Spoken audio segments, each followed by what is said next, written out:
All right, Shabbat Shalom, Shabbat Shalom. which is peace on Yahweh's holy Sabbath day. As we know, this is a Sabbath, but it is also our new moon. This is one of those new moons that Yahweh has set forth as a Sabbath as well. So we have this one was set to stand out, just like all things that operate along the number line of 7 was set to stand out. So the seventh day was to be set apart from all other days, and then you have this 7th month that Yahweh has the holiest days of the year within that month. We have holy days that are that come along the year and come in different months, but when you get to that 7th month, this is when he has the holiest days. And if we have gone through all of the things that we were supposed to go through leading up to those days, then we are prepared to keep the holiest days of the year. But before we get started, because it is a Sabbath, brother, would you read the oracles and entreat the angel that stands at the door to come in and sup with us and us with him, that we may make this a holy convocation by the angel's presence? The oracles of the UCI. 1 Peter chapter 4, verses 7 through 11. But the end of all things is at hand. Be you therefore sober and watch unto prayer.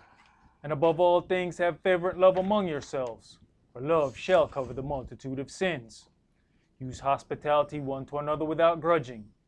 As every man has received the gift, even so minister the same one to another, as good stewards of the manifold grace of Elohim. If any man speak, let him speak as the oracles of Elohim. If any man minister, let him do it as of the ability which Elohim gives, that Elohim in all things may be glorified through Yahshua the Mashiach, to whom be praise and dominion forever and ever. Amen. Ephesians chapter 4, verses 29 through chapter 5 and verse 4.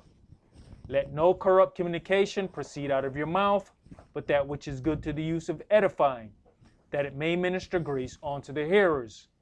And grieve not the Holy Spirit of Elohim, whereby you are sealed until the day of redemption.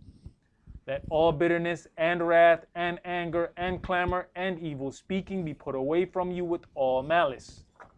And be you kind one to another, tender-hearted, forgiving one another, even as Elohim for Yahshua's sake has forgiven you. Be you therefore followers of Elohim, as their children, and walk in love, as the Mashiach also have loved us, and has given himself for us an offering and sacrifice to Elohim for a sweet-smelling savor.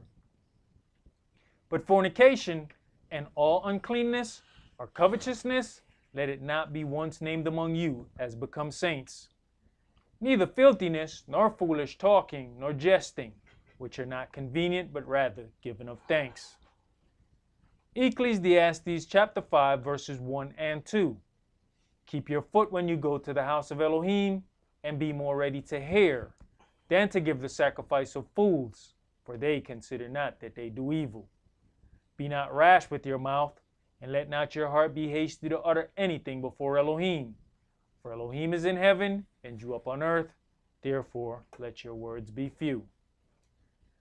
Exodus chapter 23, verses 20 and 21.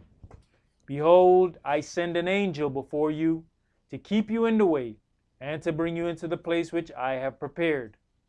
Beware of him, and obey his voice. Provoke him not, for he will not pardon your transgressions, for my name is in him. Revelations chapter 3, verses 20 through 22. Behold, I stand at the door and knock. If any man hear my voice and open the door, I will come into him and will sup with him, and he with me. To him that overcomes will I grant to sit with me in my throne, even as I have also overcame and am sat down with my Father in his throne. He that has an ear, let him hear what the Spirit says unto the churches. All right, him that has an ear, let him hear what the Spirit says. Everyone that has an ear physically does not have an ear spiritually. And that is a clear-cut explanation of all of those things, that everyone will not be able to hear the word of Yahweh our Elohim, but we need to, especially as we are getting closer and closer to the redemption of the children of Israel, we need to understand as much as we possibly can about how our people got into this predicament of being way away from our land. If you guys were able to watch or listen to Bible study, we went over some things that you're going to watch people around the world are getting ready for the return of Yahshua, but somehow they believe that they can trick Yahshua into believing that they are, something than what they are. And it is amazing. This is what happened when you convince yourself so deeply of a lie. And this is something that man has practiced and man has perfected. They teach agents how to pass lie detector tests. And how they do that is they lie so deeply to themselves, they make themselves believe it, so that when they believe it, you can hook probes up to them and they won't flinch. They won't drop one bead of sweat. Their heart won't speed up, because they have taught themselves that lie is the truth. And do you understand how serious it is going to be to battle against a group of people who have convinced themselves that lie is the truth? Do you understand what kind of fever and resolve they have when they fight? Because they believe that the lie that they have told is the truth. That's a totally different fight. And are we prepared to go face to face with such an animal? There's absolutely nothing you can say to convince it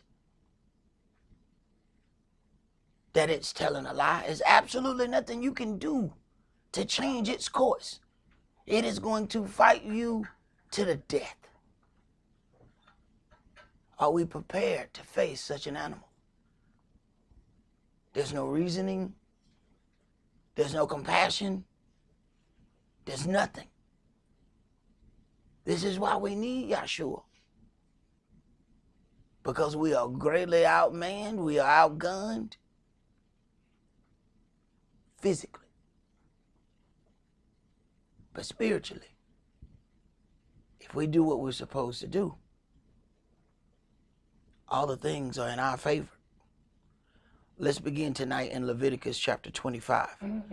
Tonight's sermon is entitled Yahshua's Trumpet. Part 1, the Feast of Trumpets.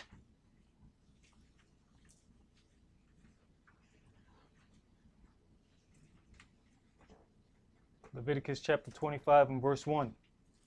And Yahweh spake unto Moshe in Mount Sinai, saying, Speak unto the children of Israel, and say unto them, When you come into the land which I give you, then shall the land keep a Sabbath unto Yah. And I always have to remind people that Yahweh didn't give the children of Israel any law the whole time they were captive in Egypt.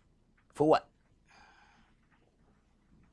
They were not in control of anything to make any declarations. Matter of fact, the whole fight was, let my people go so they can serve me.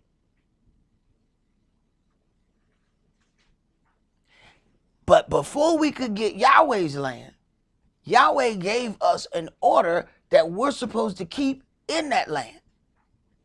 And if you don't, then the land itself revolts against you. Go ahead. 6 years you shall sow your field, and 6 years you shall prune your vineyard, and gather in the fruit thereof. But in the 7th year shall be a Sabbath of rest unto the land, a Sabbath for Yahweh. You shall neither sow your field nor prune your vineyard. Right. And man will not allow the earth to follow anything like this, because man has to have everything so that it can be ready for mass production. Man will not allow for smaller markets and farms. All of those things have been pushed almost out of business. You know, Walmart would come to town and it would basically bankrupt all of the mom and pop stores, and they would shut down. And then right after they shut them down, then they go back to the way that they were doing business before in all the other towns. They just need to go ahead and run those mom and pops out the way. But now they have big competition now with Amazon. Now Amazon beating up on them. But they've been the ones beating up on everybody. They come to a town, the hardware stores, all of those things disappear out of that town just when they show up. So man has a way of doing his thing that will push you further and further away from Yahweh's law. So we don't even see fruit trees like we used to. We don't even give this stuff any thought anymore because of those big conglomerates that move into our neighborhood and run all the mom and pop places where you used to be able to buy those things. All of those things are gone. Go ahead. Leviticus chapter 25 and verse 5. That which grows of its own accord of your harvest you shall not reap, neither gather the grapes of your vine undressed. For it is a year of rest unto the land. And the Sabbath of the land shall be meat for you, and for your servant, and for your maid, and for your hired servant, and for your stranger that sojourns with you, and for your cattle, and for the beasts that are in your land, shall all the increase thereof be meat. And you shall number 7 Sabbaths of years unto you, 7 times 7 years. And the space of the 7 Sabbaths of years shall be unto you 49 years. Right. So when people say that they can't figure out the things of the Sabbath, when they say that there's some kind of moving Sabbath, when we get these numbers, 7 times 7 is going to give us 49 every time. So that whole moving Sabbath thing does not coincide with what's written in this book. Because if you have a moving Sabbath, even within a month, how many of them did you have in a year? Then you got 7 years. So how does 7 years still give us 49? So we don't have to go into a whole bunch of dialogue to deal with the whole moving Sabbath thing. All you have to do is read Yahweh's law. And that's the very thing that people want you to stay out of, Yahweh's law. Go ahead. Then shall you cause the trumpet of the Jubilee to sound on the 10th day of the 7th month. In the day of atonement shall you make the trumpet sound throughout all your land. So then you have this day of atonement, which is the holiest day of the year. This is the day that man is put back in his right place with Yahweh, his Elohim. Yahweh has this trumpet to blow, but then you have this one, the trumpet of the Jubilee. Now you're talking about redemption. This trumpet of Jubilee is all about redemption, and Yahweh takes the setup of his law and he moves that all the way to when we get to the point of the redemption of the children of Israel. The redemption of the children of Israel still follows the guidelines of the law. The very law that everybody wants you to stay out of. Your redemption is all in it. Yahweh has set up redemption according to his law. So they tell you, stay out of that Old Testament. Your redemption is in there. It is based off this. Why would you stay out of that? Go ahead. And you shall hallow the 50th year, and proclaim liberty throughout all the land unto all the inhabitants thereof. It shall be a jubilee unto you, and you shall return every man unto his possession. The very concept of everybody going back home. Return every man unto his possession. This 50th year is a jubilee. There is liberty throughout all the land. But we're supposed to live in a place that they call liberty. We ain't getting none of it though.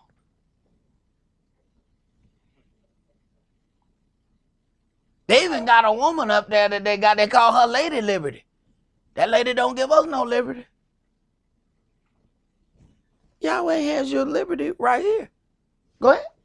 And you shall return every man unto his family. A jubilee shall that 50th year be unto you. You shall not sow, neither reap that which grows of itself in it, nor gather the grapes in it of your vine undressed. So everything is different about this Jubilee. You should be able to feel the Jubilee in the land. The land is celebrating the Jubilee, not just the people in the land. Go ahead. For it is the Jubilee, it shall be holy unto you. You shall eat the increase thereof out of the field. In the year of this Jubilee, you shall return every man unto his possession. He makes sure you understand this point. So when you start talking about the Jubilee, we should see a whole bunch of people moving. Where y'all going? Home. That's when you find out, oh, where you from? Go ahead. And if you sell aught unto your neighbor, or buy aught of your neighbor's hand, you shall not oppress one another. According to the number of years after the Jubilee you shall buy of your neighbor, and according unto the number of years of the fruits he shall sell unto you. According to the multitude of years you shall increase the price thereof, and according to the fewness of years you shall diminish the price of it. For according to the number of the years of the fruits does he sell unto you. You shall not therefore oppress one another, but you shall fear your Elohim, for I am Yahweh, your Elohim. Wherefore you shall do my statutes and keep my judgments and do them. You shall not therefore oppress one another, but you shall fear your Elohim, for I, Yahweh, I am Yahweh, your Elohim. Wherefore you shall do my statutes. If you fear your Elohim, there's certain things that you will do and certain things you will not do. Go ahead. And you shall dwell in the land in safety. And the land shall yield her fruit, and you shall eat your fill, and dwell therein in safety. And if you shall say, what shall we eat the 7th year? Behold, we shall not sow, nor gather in our increase. Then I will command my blessing upon you in the 6th year, and it shall bring forth fruit for 3 years. So the same way that the manna was given unto the children of Israel, that right when it was getting near the Sabbath, that they were given an extra portion, he's going to do the same thing when it's getting toward that sabbatical year, the Sabbath year, that you get enough for you to not have to deal with that land and let that land rest. Go ahead. And you shall sow the 8th year, and eat yet of old fruit until the 9th year. Until her fruits come in, you shall eat of the old store. The land shall not be sold forever, for the land is mine, for you are strangers and sojourners with me. And in all the land of your possession you shall grant a redemption for the land. If your brother be waxen poor, and has sold away some of his possession, and if any of his kin come to redeem it, then shall he redeem that which his brother sold.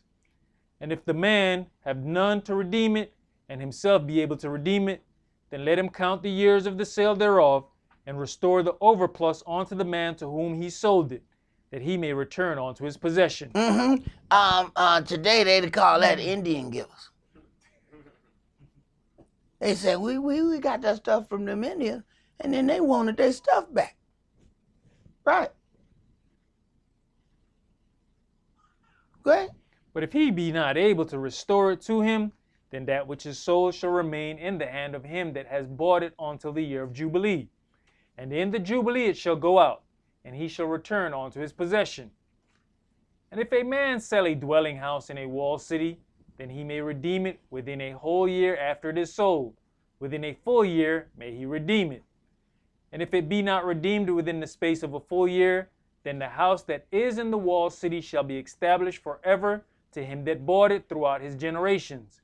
It shall not go out in the Jubilee. But the houses of the village, verse 31, but the houses of the villages which have no wall round about them shall be counted as the fields of the country.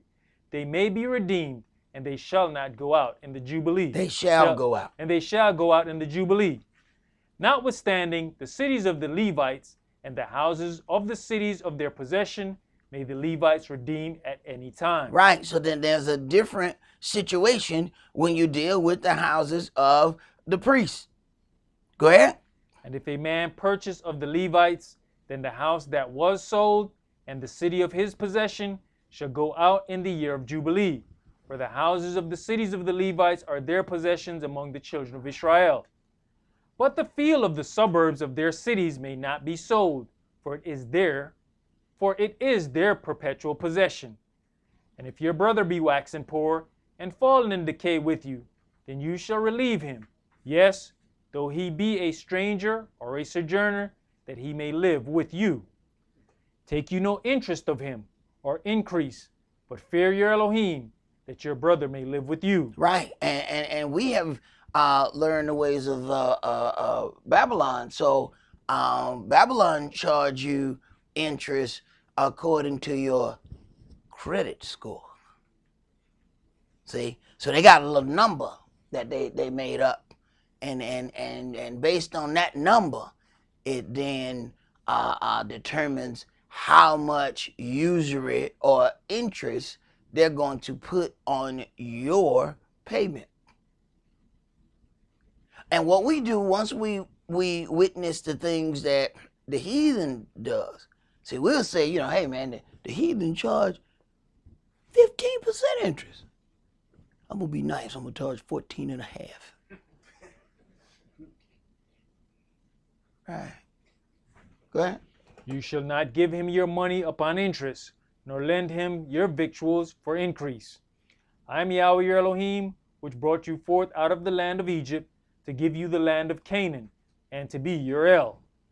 And if your brother that dwelleth by you be waxen poor, and be sold unto you, you shall not compel him to serve as a bondservant. Now, Yahweh has all these things in his law about you know, providing for the poor brother and all of these things. But when we get over to the end of this book, all we hear is how rich God wants everybody to be.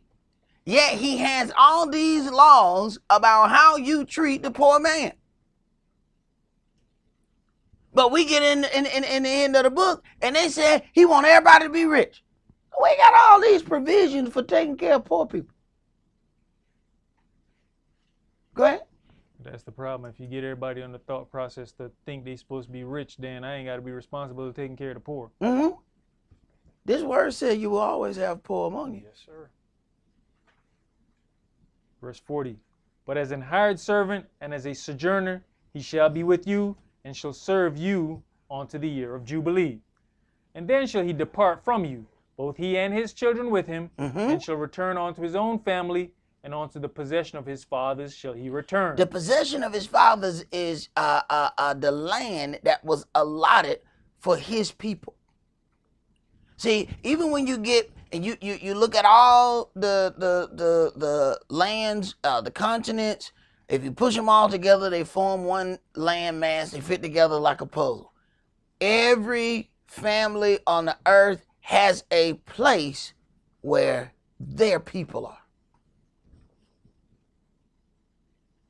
Now, we have mass travel. So, you know, we go all over the earth. You find people that was born in one state, they in another state. You find people that were born in one country, they in another country. But when this trumpet blows, understand, this is how we gather. When this trumpet blows, we move. So when this Jubilee trumpet blows, then everybody all over the earth is supposed to be moving back to their own land, whether they understand why they going or not. Go ahead. Verse 42. For they are my servants, which I brought forth out of the land of Egypt. They shall not be sold as bondmen. You shall not rule over him with rigor, but shall fear your Elohim. Both your bondmen and your bondmaids, which you shall have, shall be of the heathen that are round about you. Of them shall you buy bondmen and bondmaids. Right. You shall have servants. But even people say, well, see, this is Yahweh condones slavery among people. Yahweh never condoned the treatment that we have received here in the daughter of Babylon. And I don't think people understand that even when it says that you will have servants, those who you were servants to, we never get the okay to do the things that were done unto us. So if that's what you're thinking that we're going to get, you got another thing coming. Yahweh not going to uplift us for us to turn around and mistreat a bunch of other people because we were mistreated. He ain't signing his name on that. Go ahead.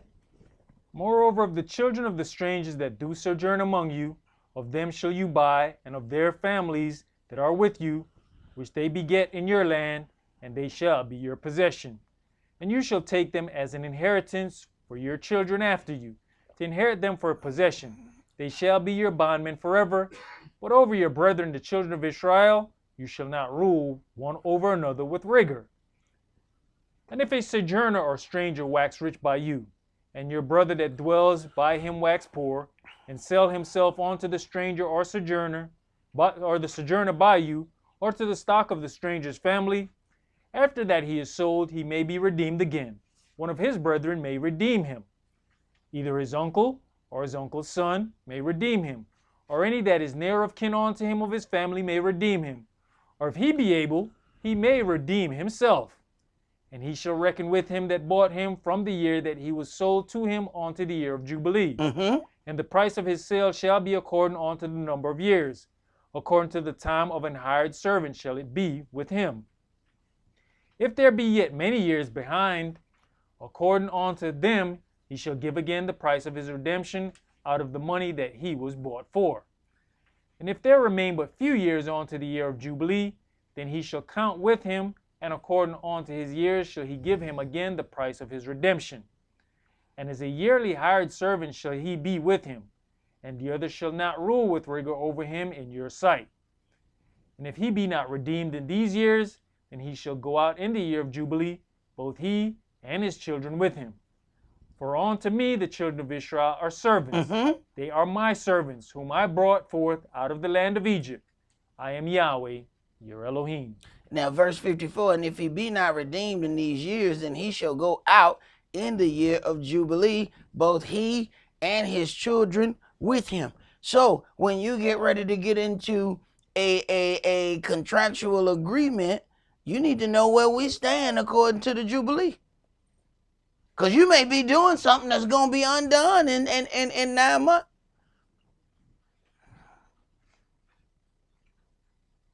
And is that anybody else's fault that you didn't pay attention to that? It's right here in your book. Why you didn't know? Then we'll turn around and tell them people, no, you tricked me.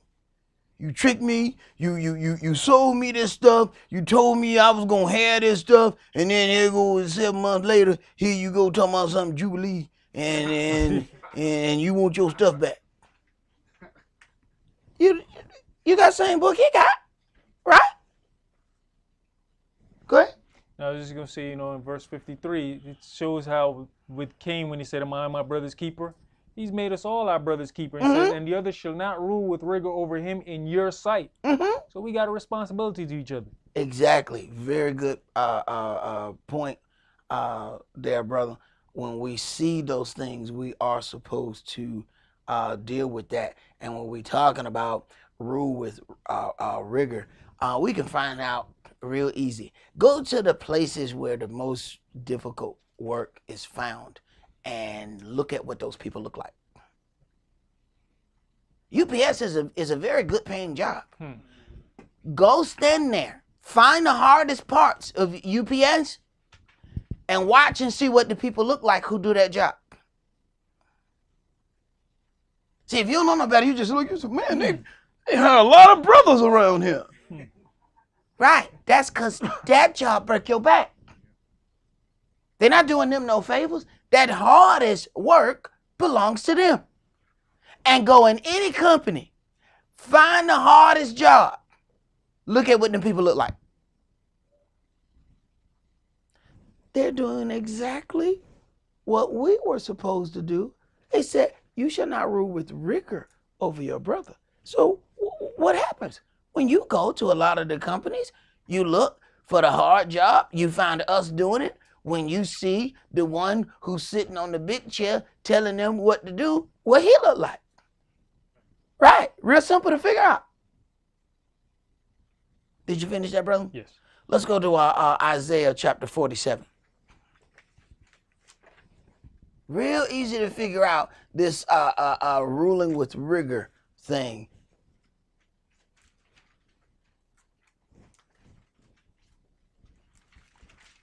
So then we have this whole way of operating in our land, dealing with this trumpet of Jubilee that is going to be set in motion on the 50th year, but it's going to happen in this day of atonement. So you have to think about how special was then the Day of Atonement when you have a whole lot of servants about to be free. How special was that in the eyes of the children of Israel, that not only were the servants about to be freed, people were going to get their land that they had sold off. They have not had the ability to deal with this land, and all this time they also get to get their land back. How beautiful was this time in Israel? Isaiah chapter 47, and let's start that at verse 1. Come down and sit in the dust, O virgin daughter of Babylon. Sit on the ground. There is no throne, O daughter of the Chaldeans, for you shall no more be called tender and delicate. Take the millstones and grind meal. Uncover your locks, make bare the leg, uncover the thigh, pass over the rivers. Your nakedness shall be uncovered, yes, your shame shall be seen. And her shame and her nakedness is being seen right now. Everything that has been happening to our people is all of a sudden making it on the news every couple of days. It's been happening forever, the whole time we've been here. It's not anything new. But what happened is a blind eye was given unto America, so no matter what, they wouldn't see it. No matter what happened unto us, it was an excuse for why that was happening. Those people are resisting arrest. That's why his face slammed into that billy club. Right. But that little small invention called a cell phone has put everything front and center. Same stuff been happening. And when people get comfortable doing stuff, they're not paying no attention. See, a camera used to be a big old thing. You got to hold it like this so you look up and you see, hey man, they filming. People film like this now. It ain't even that big. So they looking across the street. They don't see all them phones pointed at them. And they've gotten so accustomed to not caring about what is being taped, that more and more of those things are coming out, showing what has been happening unto our people. So her nakedness and her shame is being seen on her own news programs. See, these were things that when it did happen, it would not be publicized. Now, all of a sudden, those things are being publicized. They're making it into every home to see the injustice. Go ahead. Your nakedness shall be uncovered, yes, your shame shall be seen. I will take vengeance, and I will not meet you as a man. Right. When Yahweh exposes some things, what he does is he has several things going on. One of those things is proving to that particular entity what is really in its heart. See, trying to convince the daughter of Babylon that she is not all about freedom and liberty. Understand, the whole time they was talking about freedom and equality for all, they had slaves when they were saying it. And they had no problem saying liberty and justice for all. You wasn't in the all.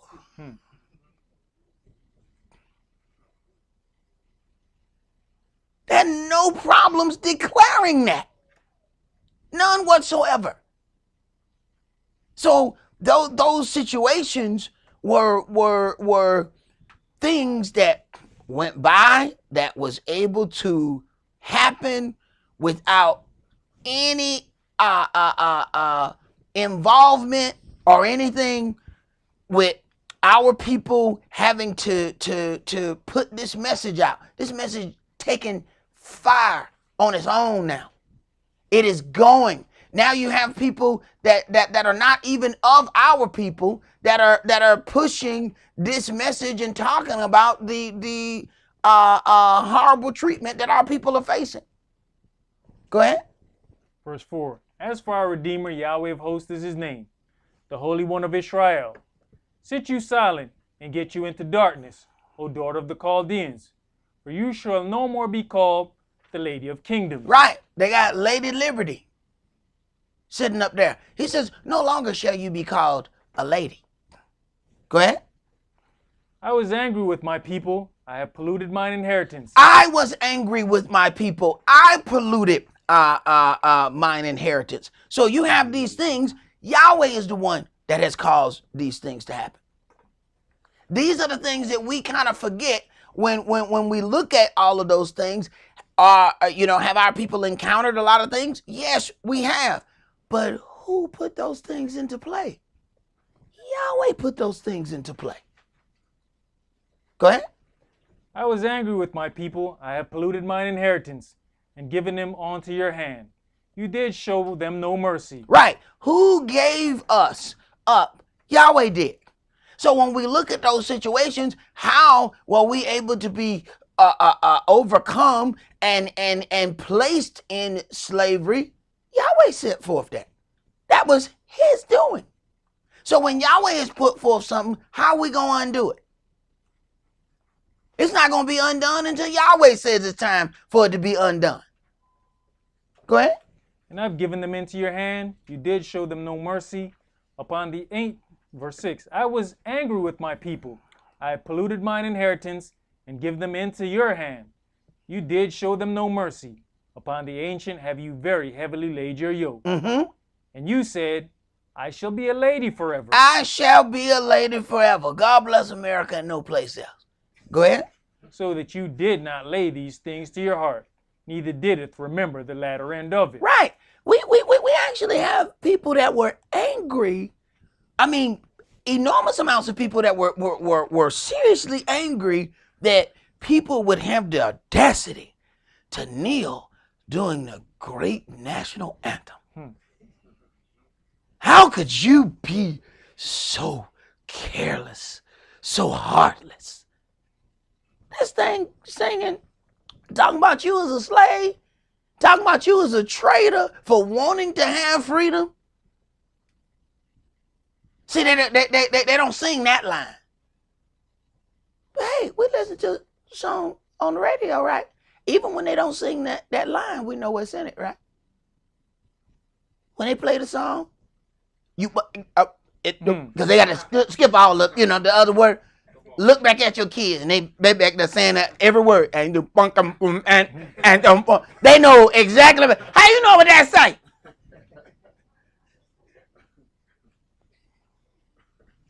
Read, man. Therefore hear now this, you that are given to pleasures, that dwelleth carelessly, that saith in your heart, I am, and none else beside me. And why wouldn't it? When you ain't been on top for that long, and absolutely nothing that happened has been able to phase you.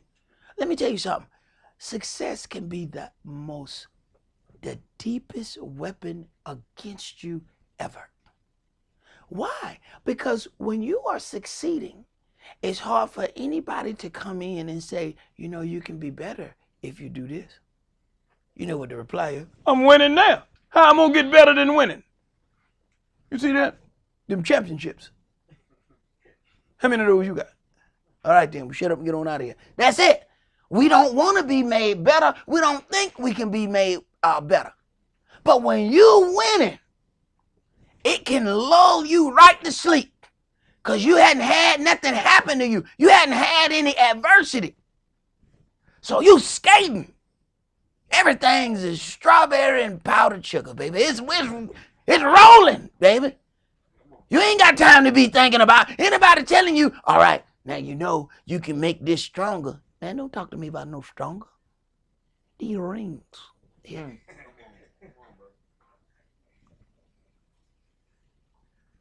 You get more and more comfortable because you're winning. More and more comfortable because ain't nothing hit the fan. More and more comfortable. But what happened? At one loss, break your whole spirit. And how did it get there? From all the winning. Winning is what will set you up for the biggest loss you ever had in your life. Watch a football game when they done won 16 games and the last one is the championship. That one loss. You see the biggest muscle-bound dudes cry. They over there trying on their pink socks. They lost one game, bro. One game. And they are crying. One game. And they crying. I mean, crying. Some of them got to throw towels over their face because they don't want nobody to see them crying. But all you see is this right here. You see all this jumping, so you know he crying. One loss. What hurt so much about the one loss? All the wins. All the wins. The people who get their loss right up front, they get accustomed to what an L feel like. When they get accustomed to what an L feel like, you can't threaten them with an L. They done already had those before. You can't come threaten them with no L and then they just gonna melt. That's all you got? You threaten me with an L? I done had so many of those it sound like I'm stuttering. You ain't gonna threaten me with that. Go ahead, bro. I shall not sit as a widow, neither shall I know the loss of children. Mm-hmm. But these two... Hey, they watching everybody else lose their children. They watch the TV and watch our mothers and sisters and daughters crying for the loss of their sons. How many times you done turned on TV and see other people crying about the loss of their kids? You see us. What it's doing? Lulling them right to sleep. So they don't even see any of this coming. They don't see any of this coming to their neighborhood. They only see it in ours. Go ahead. But these two things shall come to you in a moment and one day, the loss of children and widowhood. Do you know how strong that's going to be after you have dealt deliciously? After everything you had was strawberries and powdered sugar. And you have to deal with loss of children. If you got widowhood, that means you lost the husband and the son in the same day. What's a widow? A woman without a husband. It says you're going to know loss of children and widowhood in the same day. So what does Yahweh plan on doing? My mom used to tell me when I was little, baby, don't worry about what's done and what it seemed like people got away with. It's a scorekeeper in the sky. That never left me. It looked like somebody just winning because they getting away. They done dirt and ain't nobody seen they dirt. They walk around with a shovel in a bag, just putting that dirt right in there. They hiding that dirt. Don't worry about it. There's a scorekeeper in the sky. And he make all up. I got that. Oh, look at that. I got that. Sooner or later, everybody's scorecard gonna get read. And let me tell you something. I'd rather have my slaps spread out over a period of time than to get all my whoopings at one day, at one time. The last thing I want is Yahshua to show up. Hey, suck, I've been thinking about you. Look here. What we about to do today? No, I don't want, no. See, you've been doing this since 79. So what I'm finna do, we finna deal with from 79 on down. And if you still living, we'll talk about it then. No, I don't. No. Spread those slaps out. Give me a slapping 89, a slapping 90. Give me some gradual slaps along the way. Don't save all mine for the end. That might be too much for me to handle. See? And the last thing I want to do is last thing anybody should want to do is have to deal with all them things that you done in your 20s when you 65 and you Larry Holmes now, you old flabby and sick. You know what I'm saying? You know, when they hit you, it look like a ripple. You know what I'm saying? And everything just ripple. No, you can't take those punches now. See, you can take them punches when you're 25. So you see somebody get hit real hard when they're 25, but they hit the ground, they get back up. What happened when you watch them old dudes fight? They look good for a second, don't they? Yes, they do. Then they get hit. Boom! And then they're not getting back up. They used to be able to bounce back up after that. No. I don't want him to save mine. So people can say, oh man, they going through some stuff. Yes, I'd rather go through mine now. Let me go through mine while I'm still in my right mind. I'm still able-bodied. I don't want to be dodging something where it looked like I did it fast, but it was really in slow motion. Go ahead, bro. They shall come upon you in their perfection for the multitude of your sorcery. They shall come up unto you in their perfection. Perfect assault. It says for the multitude. That means Yahweh has been keeping score. All the things that everybody thought they got away with, he has been keeping score. And when it comes for the multitude of your dealings. You don't want that? Go ahead. And for the great abundance of your enchantments. Mm-hmm. For you have trusted in your wickedness. You have said, none sees me. None sees me. How do you get to the point where none sees me? I mean, you keep getting away with it. See, getting away with something can be the worst thing that ever happened to you. Now, I wasn't thinking that the day I had got arrested. But before I got arrested, I had a totally different mindset. After all that was done, I could actually say, thank you. You don't say thank you at that particular time. Because we all think that we can stop whatever it is we're doing on our own. That's the arrogance of man. You know, that's what people say, I can stop this at any time. I just don't want to. Right. One thing that has to happen, sometimes Yahweh show you, you know you weren't going to stop this until I stopped you, right? That's the blessing of Yahweh. Sometimes that's exactly what you need. But the question is, do we understand that without him, we would keep going down that negative path until it completely consumed us? Go ahead. Your wisdom and your knowledge, it has perverted you. Your wisdom and your knowledge. Whoever thought, we seek after wisdom and knowledge so much, we think, oh, wisdom and knowledge is a wonderful thing. That's what I'm going to seek, wisdom and knowledge. I'm wiser than him. I got more knowledge than him. Wisdom and knowledge has perverted you. Never thought that wisdom and knowledge would be a perversion. See, when your heart ain't right, it don't matter what you know. You think a lot of people going to be in the lake of fire because they don't know something? No, they're in the lake of fire because their heart was in the wrong place. There's people that know. There's a saying that said, if you know better, you do better. That's if your heart is better. Because you can know better and still do wrong, if that's what you choose to do. Go ahead, bro. You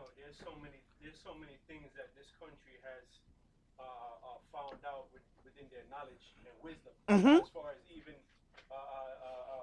knowing now about the high fructose corn syrup. Mm-hmm. Simple, small things like that, but it's things that we didn't know before. Right. That they use to silently cause illness to people. Mm-hmm. Other countries, have not even dealing with certain things that this land here deals with. You're right. Hey, bro, they play a game with us. They don't do it or play games with it in the same place. You go in Kroger, brother, all the regular sodas are on one aisle. You go down the ethnic aisle, the Mexican soda don't have high fructose corn syrup in it. But we ain't looking for sodas on the same aisle with the tortilla chips. You understand? You understand? That's how they get us. See, you get thrown off when Hector come around the corner and he got a soda, but he just came off the tortilla aisle. And you trying to figure out where the hell he get that soda? Because I just came from the soda aisle, right, and it's 3 aisles that way. Where did Hector get that soda right there from? And let me tell you something else about Hector soda. It's in a glass.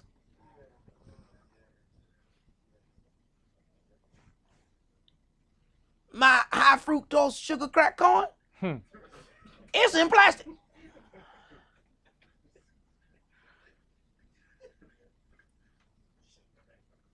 Hector got his in a glass with no sugar crack corn in it.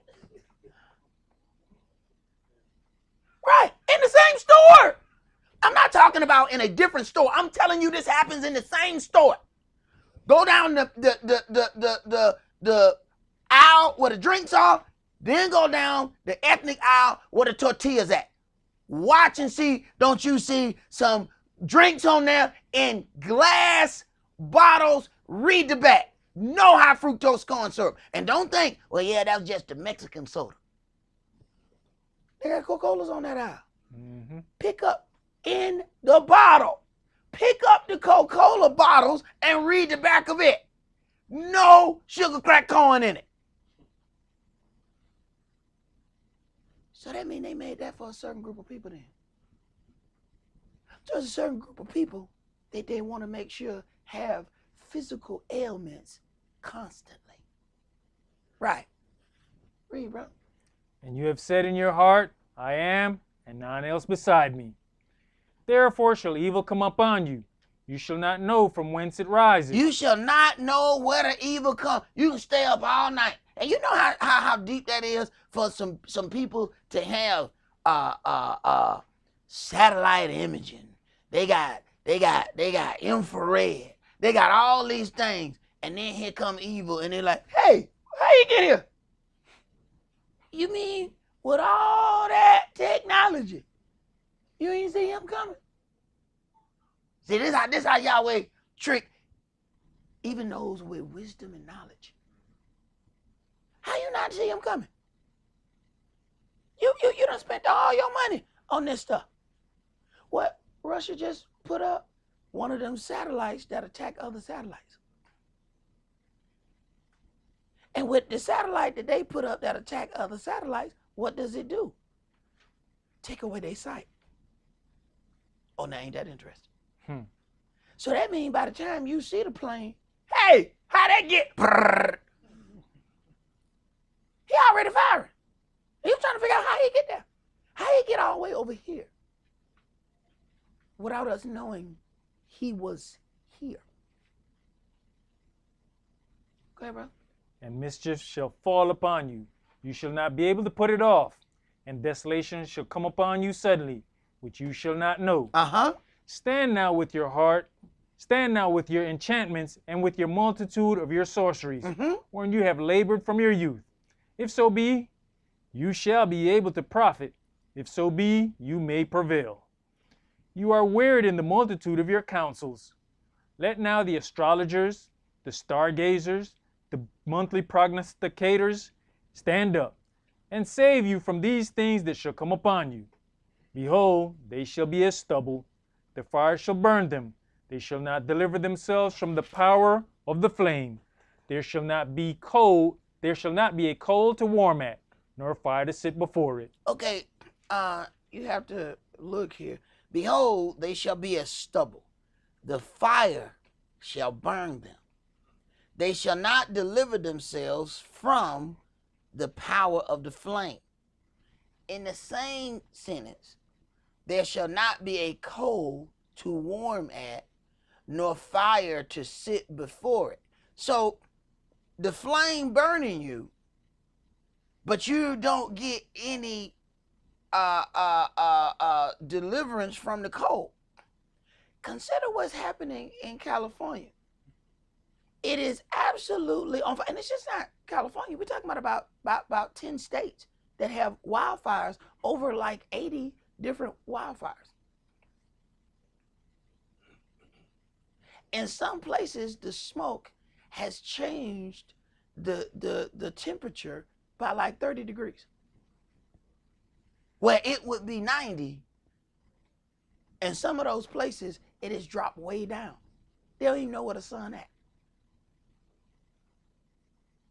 And in some places, the smoke has gone up, and the sun appears orange and appears all these other colors because of all the smoke particles that are up in there.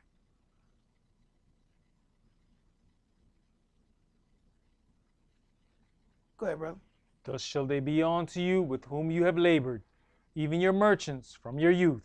They shall wander every one to his quarter, none shall save you. Now, they shall wander everyone to his quarter. Now we're starting to understand some things, that when Yahweh causes judgment, every man ends up going back to his own land. Let's go to Isaiah chapter 13.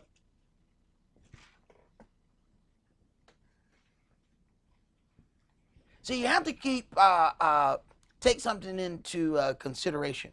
When Yahweh says in Zechariah 14, he's going to have all the nations come up to keep the Feast of Tabernacles. And those that don't come up to keep the Feast of Tabernacles, they're going to receive no rain. They're going to eventually receive the plagues that are written in this book if they don't come up to keep the Feast of Tabernacles. So he's making them keep the Feast of Tabernacles. We know that in the Feast of Tabernacles, there is an appearance that have to be made, and an offering must be brought.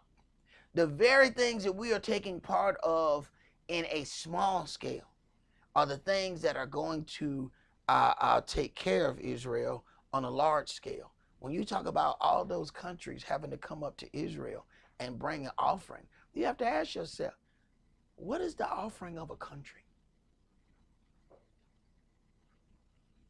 So you got individuals, then you got heads of state that need to come and make an appearance for their country.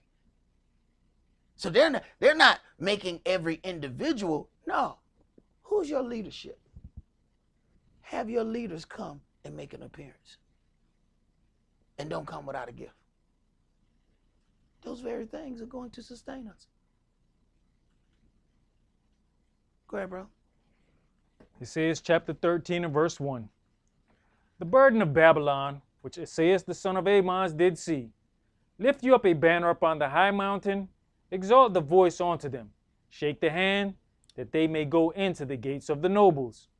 I have commanded my sanctified ones. I have also called my mighty ones for mine anger, even them that rejoice in my highness. The noise of a multitude in the mountains, like as of a great people, a tumultuous noise of the kingdoms of the nations gathered together. Yahweh of hosts musters up the host of the battle. Right. A tumultuous noise of the kingdoms of nations gathered together. Yahweh is putting nations together to fight. Yahweh of hosts mustereth the host of the battle. He says this. And when Yahweh put a team against you, do understand, he got a dream team. He's been working on this team for quite some time. Go ahead. They come from a far country, from the end of heaven, even Yahweh, and the weapons of his indignation to destroy the whole land. Right. One thing we have to understand is, one way or another, everybody work for Yahweh. Those that are doing good, they working for Yahweh. Those that are doing evil, they working for Yahweh. They're not going to get any credit for that work. But there are some evil things that must take place. Somebody got to do it. Somebody had to betray Yahshua. Somebody had to fulfill that role. And everybody looking around. Is it I? Is it I? Who gonna play that part? I don't want to play that part. They already done memorized the lines. Don't even know it. They don't even know they already playing the part. Go ahead. Howl you, for the day of Yahweh is at hand. It shall come as a destruction from the Almighty. Therefore shall all hands be faint, and every man's heart shall melt. And they shall be afraid. Pangs and sorrows shall take hold of them. They shall be in pain as a woman that travails. They shall be amazed one at another. Their faces shall be as flames. Behold, the day of Yahweh comes, cruel both with anger and fierce anger. Right, but what we have been told is God ain't angry. God ain't mad at you. It says the day of Yahweh comes cruel. Okay, that's our first word there. Then it says both with wrath. Okay, that's another one. And then fierce anger. Not anger, fierce anger. Everything about that says mad to me. Go ahead. To lay the land desolate, and he shall destroy the sinners thereof out of it. For the stars of heaven and the constellations thereof shall not give their light. The sun shall be darkened in his going forth, and the moon shall not cause her light to shine. Right. And we're getting small changes in the atmosphere here in this land just because of the fires. And if you heard the things that the article that we read in Bible study, there's some Jewish rabbis that said that they have already been holding meetings with the Messiah.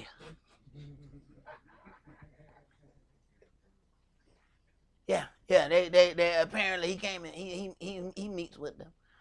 You know, he telling them, you know, that he on his way.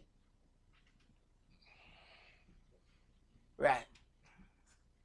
Right. Go ahead, bro. And I'll punish the world for their evil, and the wicked for their lawlessness. And I'll cause the arrogancy of the proud to cease, and I'll lay low the haughtiness of the terrible. I will make a man more precious than fine gold, even a man than the golden wedge of Ophir. Right. That's real easy to figure out how he gonna make a man more precious than gold. More men, less value. Less men, more value. Supply and demand is what make the value go up. See, when you go to the market and they got, you know, it's 50 apples in there, and you like, I'm gonna get me some apples. Oh, you just said picky. You pick up apple. I don't want that apple. You pick up apple. Ooh, look at that. Got a little bump on it. And then you put that down. When you go to the market and they got 2 apples, you go straight to that box. You might shoot somebody a bow so you can maintain your space, and you grab whatever apple you can grab. If it got a bump on it, you love that bump. Because it ain't no more apples in there. You cherish that bump. You show other people, hey, look, here go my bumpy apple. Right. But when there's a whole lot to go around, you real picky about what apple you gonna get. Right, y'all, we about to take care of a whole lot of things. Go ahead, bro. Therefore I will shake the heavens, and the earth shall remove out of her place, in the anger of Yahweh of hosts, and in the day of his fierce anger. And it shall be as the chased drove, and as a sheep that no man takes up. They shall every man turn to his own people, and flee everyone into his own land. So then we're now talking about this trumpet of Jubilee that is connected with our law. It is also connected with the redemption of the children of Israel. This trumpet of the Jubilee sounds, and every man starts going back to his possession. See, when things are working out, you know, people And here, just in this land, period, a lot of our people have forgotten that it wasn't anybody like no slave ships went to California. Okay, no slave ships went to these other states. The slave ships went to the same states in the South and the East Coast. Everybody else migrated somewhere else. As long as everything going good, everybody fine. When those problems start happening and they don't stop, this is when people start considering, you know what, we came out here for a better life, but it don't feel better. It's time for us to go back where we came from. So slowly but surely, people start moving to the South or back, not knowing exactly what that move is about.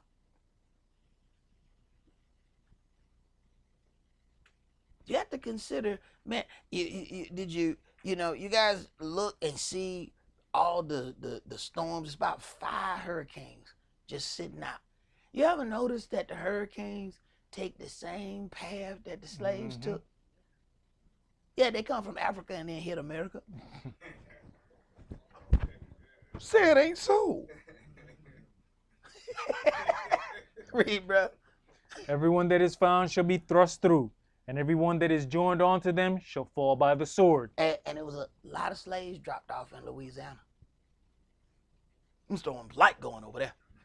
They like that. I think they go down there, they get Mardi Gras, they get one of those hurricane drinks. They go down there and they order something. Let me get 2 hurricanes, Jack Daniels, hey, and I'm gonna go by Mississippi when I finish. What? They keep going by there. Go ahead, bro. Their children also shall be dashed to pieces before their eyes. Their houses shall be spoiled, and their wives ravished. Behold, I will stir up the Russians against them, which shall not regard silver, and as for gold, they shall not delight in it. So all your money and all the things that you have ill-gotten, you will not be able to buy them. They're not interested. They're not interested in any treaties. They're not interested in making any democracy. They're not interested in any of that. They are interested in one thing: the demise of the place that has caused them all these issues.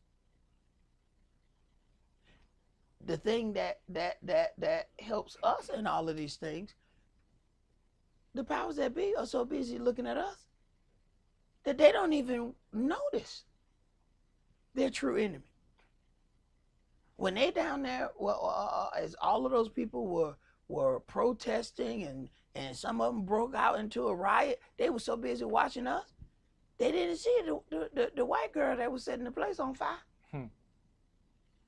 Them Russians moved right up in. All of them people, understand, those Russians were the ones putting propaganda out to make sure that Trump got elected. They got their man in office. They got a man on the inside. It would behoove them to go ahead and strike now.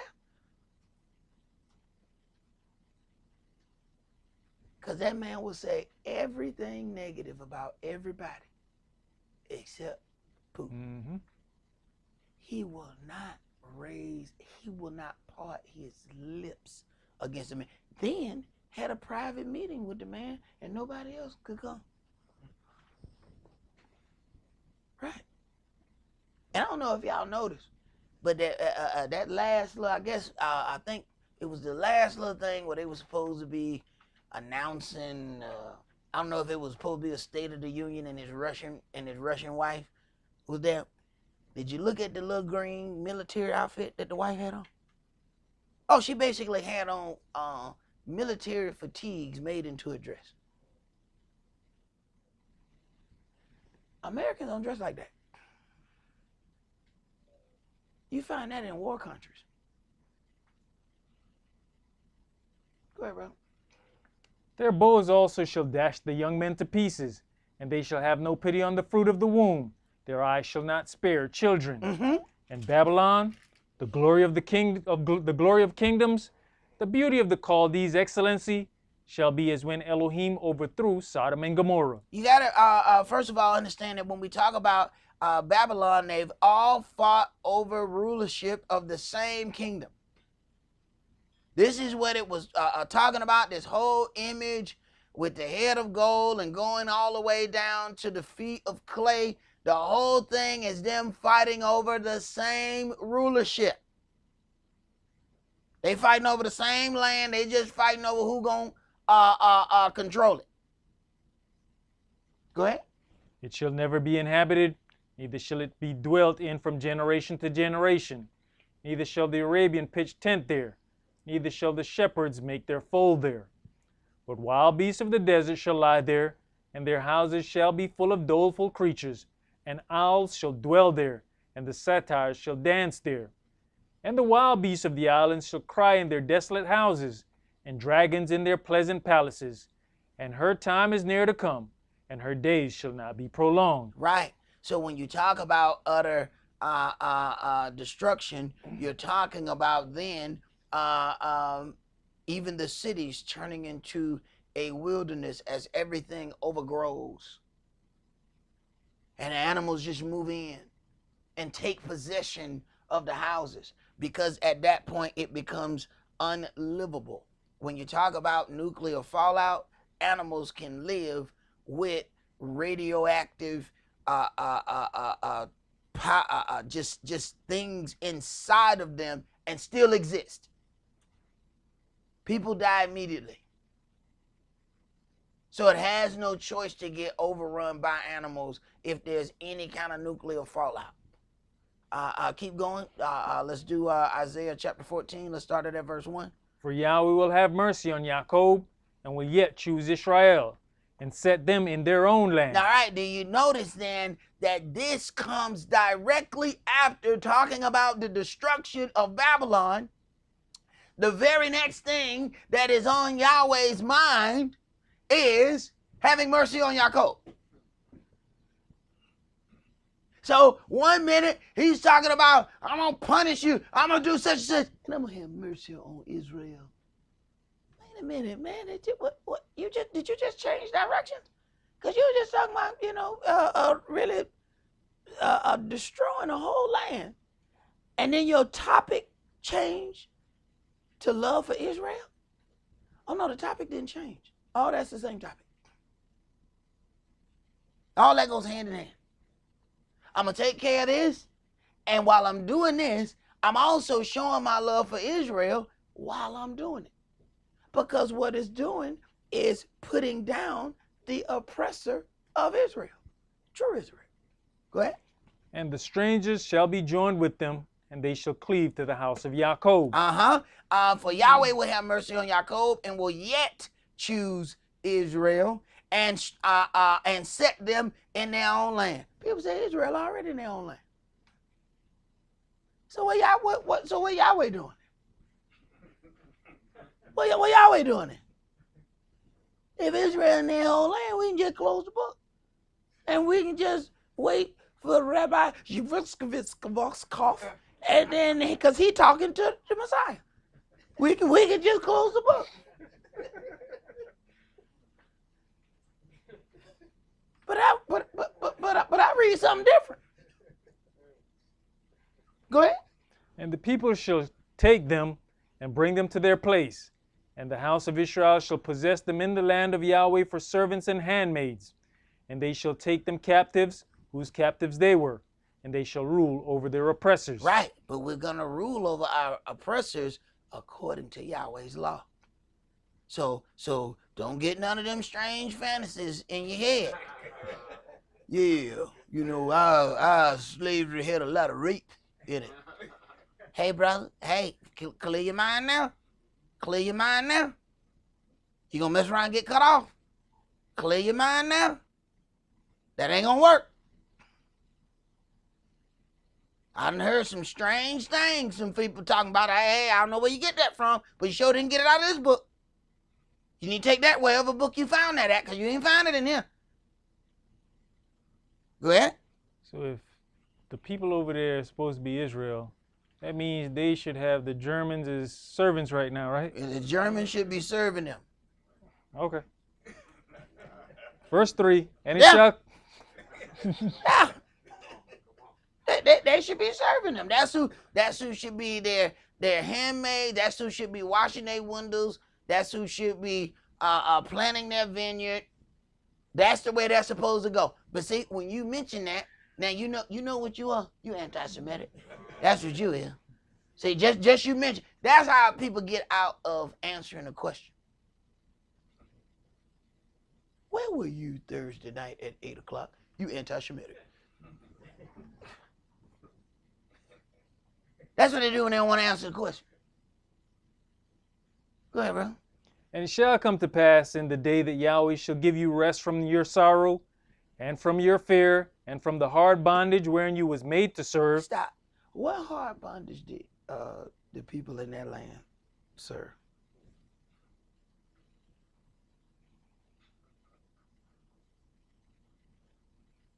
Being an accountant ain't that hard when you got to calculate. They didn't have to add those numbers by themselves. Good, bro. That you shall take up this proverb against the king of Babylon, and say, how has the oppressor ceased? The golden city ceased. So once again, we get destruction of Babylon, but having mercy on Yaakov and choosing Israel and setting them in their own land. So these things are then going hand in hand. Go ahead. Yahweh has broken the staff of the wicked and the scepter of the rulers. He who smote the people in wrath with a continual stroke, he that ruled the nations in anger, is persecuted and none hinders. Check this out. He who smote the people in wrath with a continual stroke, he that ruled the nations in anger.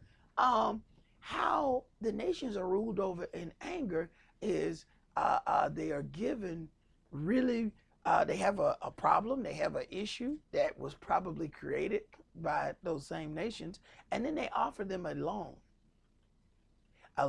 by the IMF that is unpayable. So when they get this loan to say that they're going to help their people and build their economy, they realize that they will never be able to make the payments. You have to wonder, they tell you, the title loan was always a bad deal. You have to wonder, where did America get title loans from? That's how they deal with countries. Same concept. You get the wrong title loan, you might as well go ahead and get them your car. That thing gonna be unpayable. You done gave them $100, you look at the bill, just went down $8.62. Wait a minute! Just gave you $100. Yeah, and we knocked off $8.62. Oh, we not merciful. No, you're not. 100 for 8? What? You ain't gonna pay that off. Same way they loan to countries. When they get them and give them those loans, when they start defaulting on the payments, next thing you know, the West now owns part of their oil industry. Next thing you know, the West is dealing with all their utilities. Next thing you know, they're in charge of their roads and their infrastructure. How did they get all of this? Democracy. You think people are just crazy when these people are enemies of democracy. Because democracy came in and controlled their country. That's the only democracy they ever seen. Go ahead. The bad thing about those loans, though, is you get the loan, imagine getting a title loan, and after you get the loan and sign the paper, they say, oh, and by the way, you can't use it to buy food. Yeah. I mean, that's what they did with Jamaica. That's why there's been no new hospitals and no new schools built. Because once they took the loan, they said, oh yeah, you can't build no new hospitals or schools. How are you going to tell me what I can do with the money that I borrowed? Yeah, that's a big problem. That is a very, very big problem. But we see, though, that is consistent. What did they do in the hood? They said, all right, we're going to give y'all housing. Can't have no man in here now. Can't have no man. But you can have children. Now, wait a minute. If there's a woman and she can have children, there's a man somewhere. All right. I don't know if he in here, but he done been in here. And I don't know where he live. But no, they will help you. But you can't have no man. That was already creating a certain amount of stagnant situations. That this is why welfare mothers produce welfare mothers that produce welfare mothers that produce welfare mothers. Then they cut them all off, and now they all lost. A bunch of people that have been taught, you don't need no man. You don't need no man, girl. So you see this apartment here? Section 8. Don't need no man. Then they cut them off, and now they all sitting there looking confused. But you got 4, 5 generations of we don't need no man because we've been able to do this without a man. So then when the programs go away, they still got the mentality. We don't need no man. But there's some bugs in here. Somebody got to step on these. But that mindset has passed down from generation to generation. It was put there. And they would gradually, from time to time, go around those project apartments and have boot check. See if there's some big boots down there. Hey, you just got a man in here? Look, who wearing side left? Who wearing side left? Keisha, this ain't your shoe. And she get in trouble. That created a certain mindset that we are suffering from right now. It was a real project. A project, not a project. Go ahead, bro. It says chapter 14 and verse 7. The whole earth is at rest and is quiet. They break forth into singing. Yes, the fir trees rejoice at you, and the cedars of Lebanon, saying, since you are laid down, no fellers come up against us. You know, that's a bad thing when you fall and everybody start throwing a party. That lets you know that, you know, you have probably caused some issues. Go ahead. Hell from beneath is moved for you to meet you at your coming. It stirs up the dead for you, even all the chief ones of the earth. It has raised up from their thrones all the kings of the nations. All they shall speak and say unto you, are you also become weak as we? Are you become like unto us? Your pomp is brought down to the grave, and the noise of your vials. The worm is spread under you, and the worms cover you. How are you fallen from heaven, O Lucifer, son of the morning? Understand, and all of these things are taking place at Yahshua's trumpet. This trumpet that is blown for the Jubilee and this trumpet that is blown for judgment. You get into Revelations, and each time one of those angels is taking care of this business, you're going to find that trumpet blowing. They move when the trumpet blows. Do we move when the trumpet blows? Are we obedient unto Yahweh? Go ahead, brother. How are you cut down to the ground, which didst weaken the nations? For you have said in your heart, I will ascend into heaven. I'll exalt my throne above the stars of Elohim. I will sit also upon the mount of the congregation in the sides of the north. Right. So when we examine that thought process of the things that we received on Sunday morning, that everybody die and go to heaven, they got their concept from the adversary of the devil. What we were shown on Sunday morning is all the angels had wings. Guess what angel has wings? The covering cherub. Oh, well, look it. Now, how slick was that? So we think that all these angels have wings. It is all set up at the worship of Lucifer, and we never saw it. Everything was about him. You see sunbursts all over the place. We had no idea. Go ahead. You know, just looking at the heading before we started verse 12, it says, Satan, the real prince of this world and organizer of Babylon. Mm-hmm. Right. When who was that? Gabriel when he prayed. It said when Gabriel was sent, it was like, but I was hindered that at the moment you start praying, Daniel, I was sent unto you. But I couldn't come to you because them demonic angels was winning. I had to call Michael. I had to call a higher angel to come and help me so I could even get this to you. Have we even considered there's a war going on all around us already? Have you considered that sometimes it may be a situation where you have prayed for something, you haven't gotten it, and you think Yahweh ain't heard you? He just got to fight all them demons to get to you? And are we helping the cause, or are we taking him deeper into enemy territory? Now here it is, he fighting to get to you, and you just went deeper into enemy territory.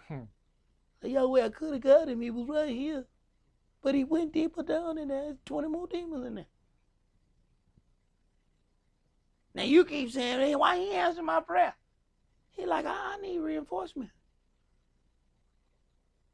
The hedge was right here. He went all the way down in there. Go ahead. I will ascend above the heights of the clouds. I will be like the Most High. I will be like the Most High. So when you start talking about the worship practices that we learned about on Sunday morning, they were intent on not mentioning the name of the God. Why is it so specifically noted not to mention his name? When you even talk about a name, they go, well, he has many names. It's automatically a defense thing. Lucifer set this up so that there are worshipers who are worshiping him and have no idea that they're worshiping the adversary of the devil. Because they are not allowed to call any name, then it keeps that general thing. If we just say, hey, we're going to do this thing. Hey, teacher, when you go to school, if all you know is teacher, you know anybody can come and play that role, right? Say, hey, man, what you doing here? I came here to meet teacher. Well, you in the right place because this is called a school. So it's about 78 teachers. Which one you talking to? You better have more than just teacher. So if you're just dealing with God, imagine what happened when you say that prayer. Oh, God. Oh, I want you to come down and deliver me. And Lucifer like, sure I will. Did he just make a generic prayer? Yes. Oh, no. See, you need to be very specific who to pray. Elohim or Abraham, Isaac, Jacob. And make sure you know who I'm talking to. Lucifer, if you are listening, please stop it. I do not want whatever you got to give. Make sure you understand who this prayer going to. But if you just offer out some generic God prayer, oh man, anybody can come and answer that prayer. And who you gonna thank?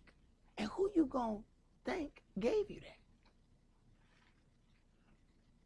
Go ahead. I'm just going to say, they omit Yahweh's name out the book. But we all know the name of the prince of this world. Mm-hmm. They didn't omit that out the book. Mm-hmm. Okay. Well, yes. So how bad is it going to be if you start praying, oh, dear Satan. Oh, Lucifer. Oh, how great thou name is. How bad is that? You're going to automatically figure that out, right? So he can't allow that. No name calling. None whatsoever. The adversary is full of tricks. But we can read in here, even the angels say, hallelujah. His name was in this book over 7,000 times. 7,000. Yet you got people saying he's got many names. So that whole praise the Lord that you see in here was hallelujah. We're talking thousands of times his name was in this book. And you talk about you want to make a fight? Go to a Sunday keeper and tell him, get into that name discussion. You better get ready. You might get hit with a pocketbook. And I'm talking about this name was in here thousands of times. But look at how the mindset of all those things have changed. So when you talk about Yahshua, this trumpet blowing and people moving, you got to understand how confusing this is about to be all on the whole earth. See, we're reading some things and we're learning some things that will help our minds be prepared. You got to understand what that's going to look like around you. As all of the people that are surrounding you start going through things that they can't explain. And when people get to things that they can't explain, they panic. Go ahead. Verse 15, yet you shall be brought down to hell, to the sides of the pit. They that see you shall narrowly look upon you, and consider you, saying, is this the man that made the earth to tremble, that did shake kingdoms, that made the world as a wilderness, and destroyed the cities thereof, that opened not the house of his prisoners? Now you got to think about how great that's going to be that you can actually walk up on Lucifer. Is that the dude right here? He don't look like he old that. That's after he been turned into a man. That's totally different. You ain't walking up on him right now. Okay? Go ahead. All the kings of the nations, even all of them, lie in glory, everyone in his own house. Everyone in his own house. Once again, we have the same thing over and over when we talk about judgment, when we talk about redemption of the children of Israel. We're dealing with this trumpet of Jubilee because everybody going home. Understand, this entire country is made up of immigrants. So it is absolutely amazing that someone will say, go back home, you immigrant.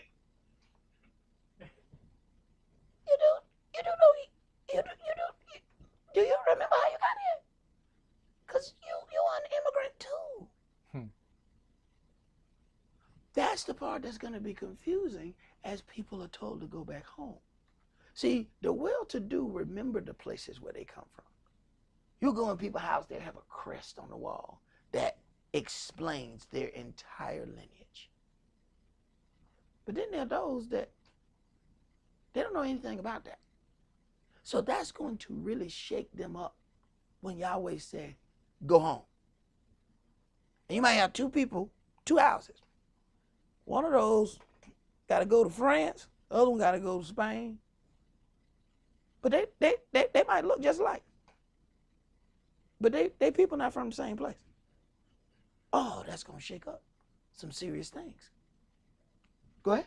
But you are cast out of your grave like an abominable branch, and as the raiment of those that are slain, thrust through with a sword that go down to the stones of the pit, as a carcass trodden under feet. You shall not be joined with them in burial, because you have destroyed your land and slain your people. The seed of evildoers shall never be renowned. Prepare slaughter for his children for the lawlessness of their fathers. Prepare slaughter for his children. What did Yahshua say? You are of your father the devil, and the works of your father you will do. So all you have to do to be a child of the adversary, the devil, is do his works. Whomever you obey, that's who your dad is. It don't matter who name you call. See, you call out as many names as you want. Who do you obey? That's your dad. Go ahead. That they do not rise, nor possess the land, nor fill the face of the world with cities.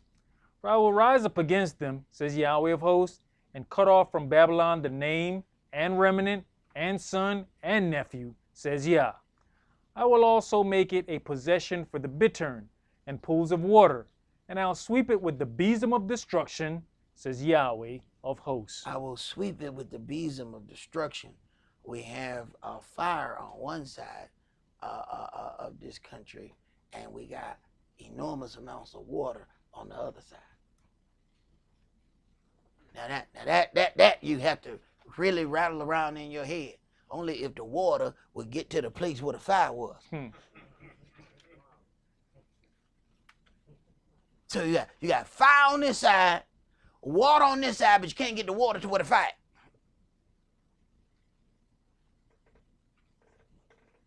Let us hear the conclusion of this matter. Let's go to Psalms 137.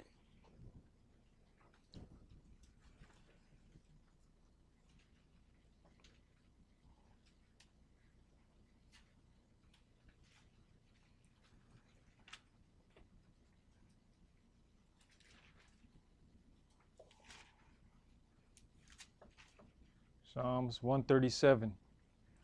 By the rivers of Babylon, where we sat down, yes, we wept when we remembered Zion. We hanged our harps upon the willows in the midst thereof. For there they carried us away captive. For there they that carried us away captive required of us a song. For there they that carried us away captive wanted us to be happy slaves.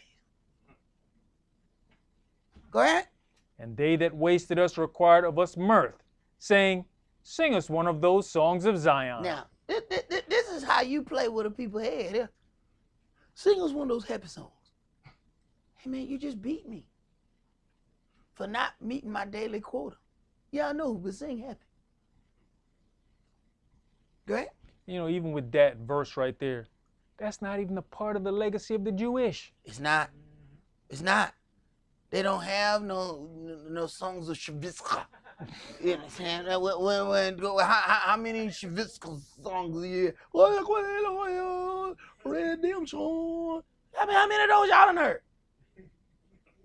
How many songs of redemption? How many songs of Zion about servitude? How many of those have you heard? Yet when you deal with those so-called Negro spirituals, do you know Euro Gentiles would pack auditoriums to hear our people sing these songs?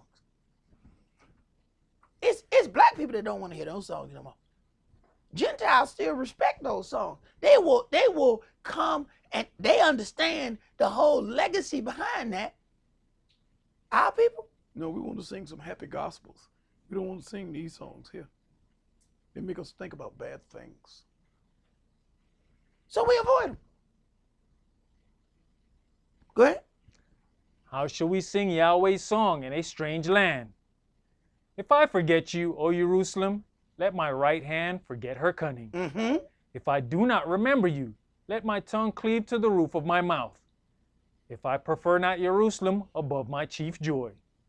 Remember, O Yahweh, the children of Edom in the day of Jerusalem. Now you got to deal with this. As he's talking about, you still have the situation of the destruction of Babylon, the redemption of Israel, and then we read, now here come Edom in the mix. Remember them and what they've done to the children of Israel. Go ahead.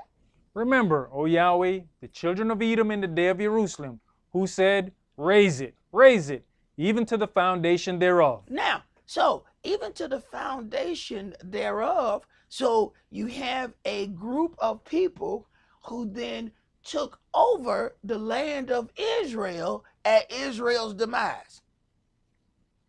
Go ahead. O daughter of Babylon, who art to be destroyed. And their name is mentioned at the same point of when the daughter of Babylon is to be destroyed. Oh man, Yahweh is poetic. Go ahead. Happy shall he be that rewards you as you have served us.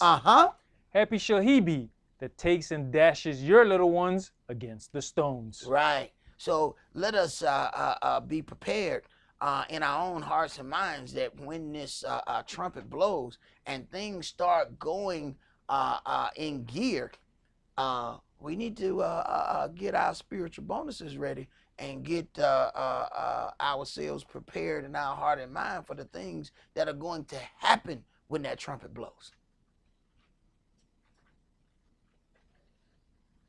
It says it's going to be a vexation to only understand the report. It says you shall see those things, but it shall not harm you. But I tell you what, it's still going to be a vexation to have to see your brother and your sister go through the things that is about to take place. Because all Yahweh needs is a remnant. He don't need everybody. That's one thing Yahweh understands very clearly, that he can't bring all Israel. They're not all Israel which are of Israel. He know he can't bring all us. All you have to do is have a Kona who really don't like Yahweh like that. And in one generation, you got a whole slew of people warring against his law. All because you let a few in, because those few gonna multiply. Those few gonna have kids, and what they gonna teach their kids? Well, we love God, but not like that. So what happened when you keep having generation of not like that? Sooner or later you're into witchcraft. Yahweh is going to take that remnant and do absolutely wonderful things with the remnant that he saves. That's all that we're going to do for today. Remember the Sabbath, to keep it holy. It is the Sabbath, and enjoy your Feast of Trumpets. Shabbat Shalom. Shabbat Shalom.